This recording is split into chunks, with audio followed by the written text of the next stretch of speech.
Whitney is back for a second season. Picked up for a second season. The critics didn't necessarily like it, but the audiences do. They find it funny. No, they do. Okay. It's great. Dial it in. 8 o'clock tonight on the Deuce. Don't go Who anywhere are critics? else. Yeah, I mean, yeah, exactly. In their ivory tower, telling know? us what we should like or not like. What about this near-death experience you were telling me about today? This is something. Near-death inspiration. A Victoria artist grateful to be alive after a trip to Mexico. Birgit Piskor says that her sculptures are informed by the moment a whale breached in front of her and landed on top of her kayak. They're massive animals. They're like a bus, right? And so we're instantly terrified, and I'm reaching around to brace myself for the wave that's coming as the whale re-enters the water.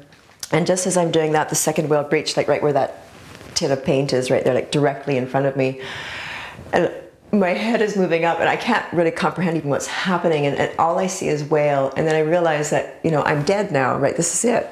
There's no way out of this situation, right? So there was no fear, and I just closed my eyes and bowed my head and just completely surrendered my life. So the next thing I remember is like massive sound and pressure as the whale hits the kayak right behind me and drives us under the water, right? And so I open my eyes and I'm alive, right? So I was swimming through all this swirling water.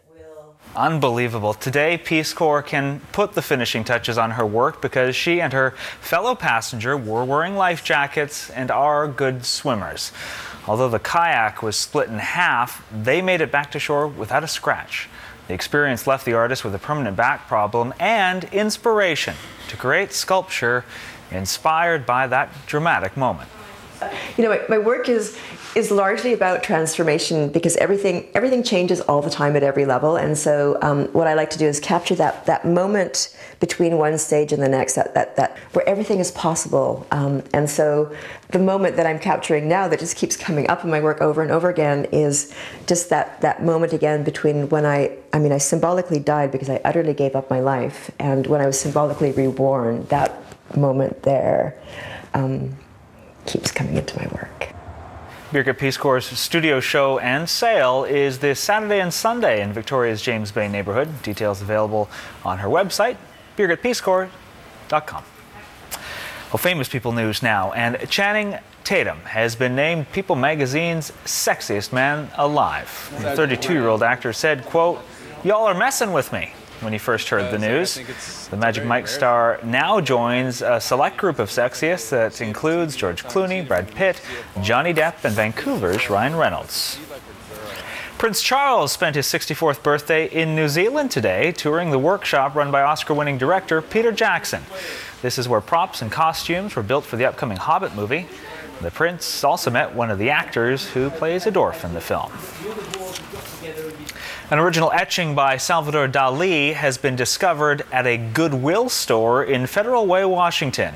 It was left in a drop-off pile. The work is hand-signed with the surrealist's famous melting stopwatch. The authenticated piece is now up for auction online and expected to sell for more than $5,000. And finally this hour, a man in the country of Georgia attempted to pull a 9-ton truck today with his left ear. The 32-year-old tied a rope around his left ear and then used a ladder on the ground to help him drag the truck for a short distance. He said the truck he pulled today was slightly heavier rather than a vehicle that he used to set his previous personal best. Yes, he's done this before, and he's hoping one day to be recognized by the Guinness Book of World Records, and ouch. I'm always amazed why somebody would decide to do that in the first place, and once they've done it, why they continue to do it again and again and again. Pardon? Oh, sorry. That's all I got. You'll be here all week, folks? Yeah, try the veal. Make sure you try the veal. Yeah. Why would you do that? That's just dumb. You know, really. You get on Hudson Max TV show. I suppose That's what happens. Yeah, all right, Sparky, thank you. Okay.